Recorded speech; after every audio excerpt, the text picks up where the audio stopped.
So hello guys, so welcome to this another course. So এই কোর্সটি হচ্ছে টাইপস্ক্রিপ্টের বিষয়। সো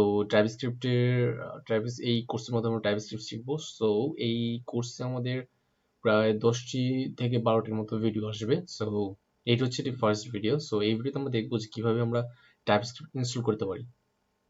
তার আগে বলে রাখি যে টাইপস্ক্রিপ্ট হচ্ছে সুপারসেট, জাভাস্ক্রিপ্ট সুপারসেট। সো এটি হচ্ছে সাধারণত তৈরি করা হয়েছে জাভাস্ক্রিপ্টের টাইপ নিয়ে কাজ করার জন্য। অ্যাকচুয়ালি যখন আমরা জাভাস্ক্রিপ্টে ডেভেলপ করি কোনো সফটওয়্যার, কোনো web app or anything, website or anything like with JavaScript. So আমরা যখন জাভাস্ক্রিপ্ট তৈরি করি তখন হচ্ছে বিভিন্ন এরর হয়ে থাকে। বেশিরভাগ হয়ে থাকে হচ্ছে ইউজার ডিফাইন্ড এরর। সো কি হয় যে আমরা লাইক একটি স্টেটে আমরা যখন কোনো স্ট্রিং সেভ করে থাকি তখন সেখানে আমরা যদি কোনো নাম্বার অথবা বুলিয়ান সেভ করে দিই তখন এই প্রবলেমটি হয় কি যে আমাদের অ্যাপ ক্রাশ করতে পারে। সো এর জন্যই আর কি, এর বিভিন্ন ধরনের সমস্যার জন্যই আমাদের টাইপ স্ক্রিপ্ট তৈরি করা হয়েছে। সো এই টাইপ স্ক্রিপ্টে অ্যাকচুয়ালি হচ্ছে টাইপ নিয়ে কাজ করে। এখানে বিভিন্ন ধরনের টাইপ আছে, শুধু সেই টাইপগুলো দিয়ে আমরা কাজ করি এবং হচ্ছে এখানে অলমোস্ট জাভাস্ক্রিপ্টের মতোই। যদি জাভাস্ক্রিপ্ট জানা হয়ে থাকে তাহলে টাইপস্ক্রিপ্ট পারা খুবই সহজ, শুধু একটু প্র্যাকটিসের বিষয়। আর এখানে হচ্ছে টাইপস্ক্রিপ্ট অ্যাকচুয়ালি জাভাস্ক্রিপ্টের উপরেই বানানো হয়েছে। টাইপস্ক্রিপ্ট সাধারণত একটি হচ্ছে লাইক আমরা এখানে টাইপ করব এবং এটি হচ্ছে কম্পাইল করে সেটি জাভাস্ক্রিপ্টে রূপান্তর করবে। সো এখানে আমরা দেখবো যে কিভাবে আমরা ইনস্টল করব টাইপস্ক্রিপ্ট। সো এর জন্য আমাদের অ্যাকচুয়ালি আমরা দুইভাবে ইনস্টল করতে পারি, একটি হচ্ছে গ্লোবালি এবং একটি হচ্ছে আমাদের ফাইল বা আমাদের প্রজেক্ট অনুযায়ী। সো প্রজেক্ট অনুযায়ী তৈরি করার জন্য আমি দেখিয়ে দিচ্ছি এখানে কীভাবে তৈরি করতে হবে। সো আমি একটি এখানে ফোল্ডার খুলে নিই আগে। ফোল্ডারটি হচ্ছে ইনস্টলেশন নামে। সো এখানে আমাদের টাইপস্ক্রিপ্ট ইনস্টল করতে হবে। সো আমি এটাকে ভিএস করে ওপেন করে নিই অ্যান্ড দেন এখানে আমি index.html ওপেন করি অ্যান্ড হচ্ছে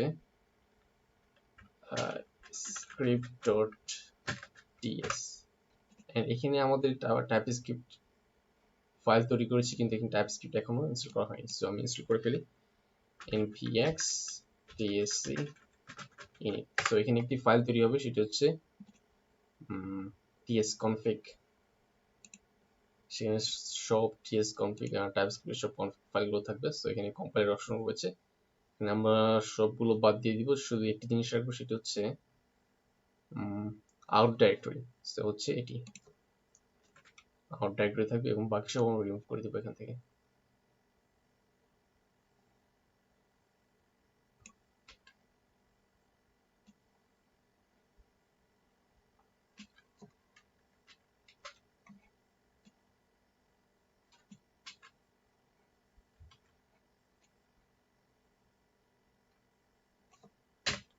সো আমরা আউট ডাইরেক্টরি এখানে দিব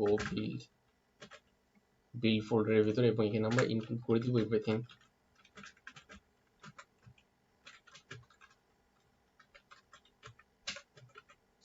সো আমাদের tsconfig ফাইল সেটআপ করা হয়ে গেছে। সো আমি এখানে html কোডটি লিখে ফেলি আর এখানে লিংক করে দিই।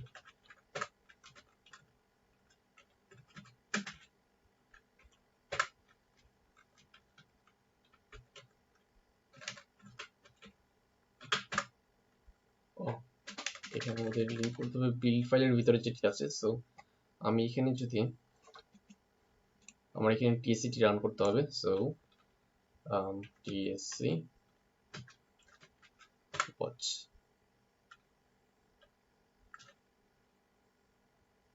I think npm